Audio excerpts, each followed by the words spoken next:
Welcome back to another episode of Rock Boys Football. Taking a look at the Week 5 slate.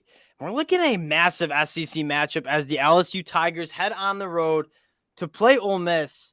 They're a team that, both teams kind of coming off frustrating performances. Obviously, Ole Miss, really frustrating one against Alabama and Tuscaloosa. And then LSU, you beat Arkansas.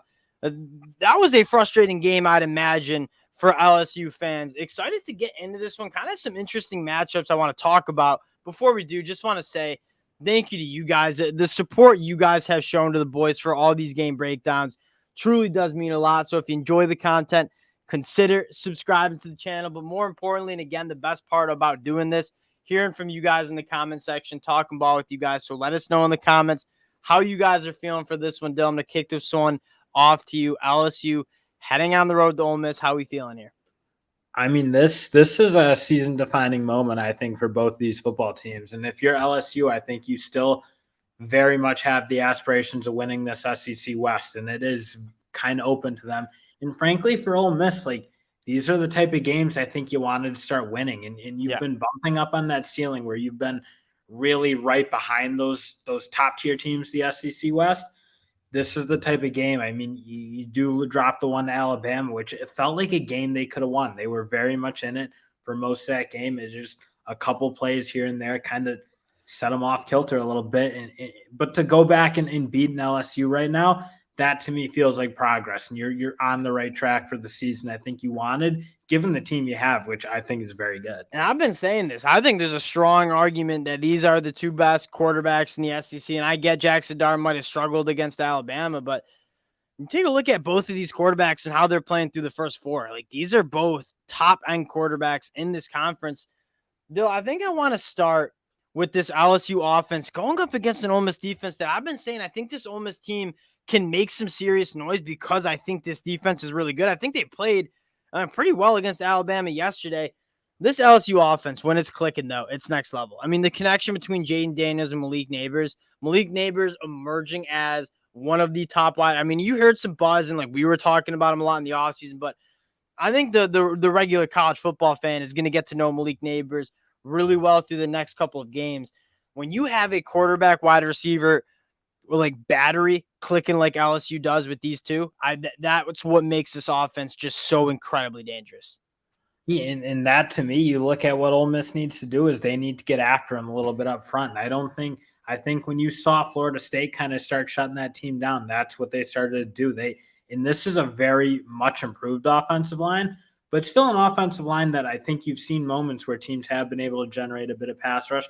But frankly, Jayden Daniels, when that's happened, he's been able to break out and make some plays with his legs and extend plays.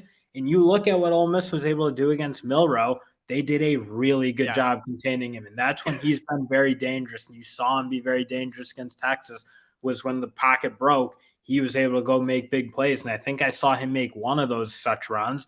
But for the most part, you saw guys like Suntrain Perkins and the rest of that defensive line really being able to control him. So if Ole Miss can do that and keep him, again, a little bit contained and prevent him from extending plays and finding his guys downfield or reeling off big runs, it gives them a shot to play good defense in this football. No, the problem with the Jalen Mayrow and Daniels comp is Jayden Daniels, he can push it, man. That was the biggest thing I think a lot of LSU fans said, on that deep ball, pushing it downfield, putting it on the money. You want to see him take that step. He is taking that step. I mean, he is putting it right into guys like Brian Thomas and Malik Nabers' hands, 40 yards downfield.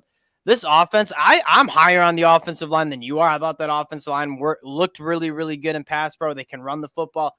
But you said it best. Jayden Daniels, we know what he can do with his legs in terms of rushing yards.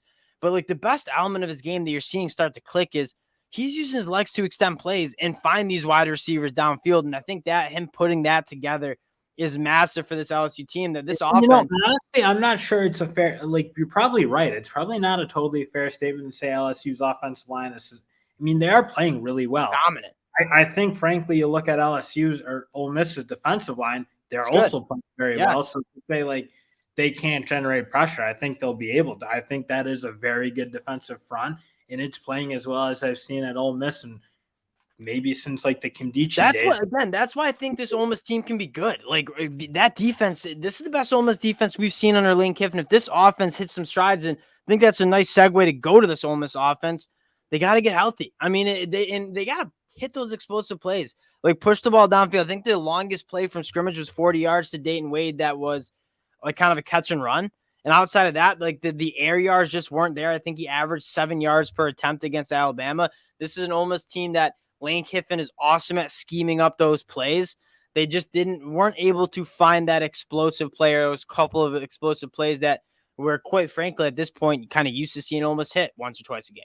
And honestly, that's really the only real answer I think you have to what this LSU defense is doing. Because that's kind of where you've seen them break down a little bit, frankly, is when KJ Jefferson was able to extend a couple plays, and then you just saw maybe a couple incidents where the LSU secondary just lost some guys and they were able to hit those explosive. I'm going to be a little bit more critical. That's got to get cleaned up. Like, again, because this is an LSU team that I was saying like is a legit national title contender, and my opinions have not wavered on that. I think they can run the table and be a national title contender. We said it in the offseason, and we're seeing it right now. They got to clean that up. Like, as a top 10 team in the country, which I think LSU is, you can't let guys be that open downfield. Like the blown coverages, the lack of discipline to their assignments, because this front seven's dominant. Like they were getting after KJ Jefferson pretty much every single snap. Well, that's the thing. You saw so many like 3rd and 18 or 3rd and like in a mile, and somehow you break it down. And that's with the defensive line that was getting after him and making it very hard to just sit there and break that secondary down. I really don't think their job, it doesn't feel impossible right now, given the way they're playing up front. So I think you're right. They do need to get better. And frankly, Ole Miss is going to need to show a little bit more in terms of getting the ball vertical, because against Alabama, they just didn't get anything going with any real deep plays. They had a couple of nice catch and runs, and their wide receivers can do that. But I think if they're going to really attack this LSU team, you need to hit a couple big plays. Those are the two keys that I'm looking at. Like Lane Kiffin is a genius when it comes to confusing secondaries and kind of contributing to blown assignments.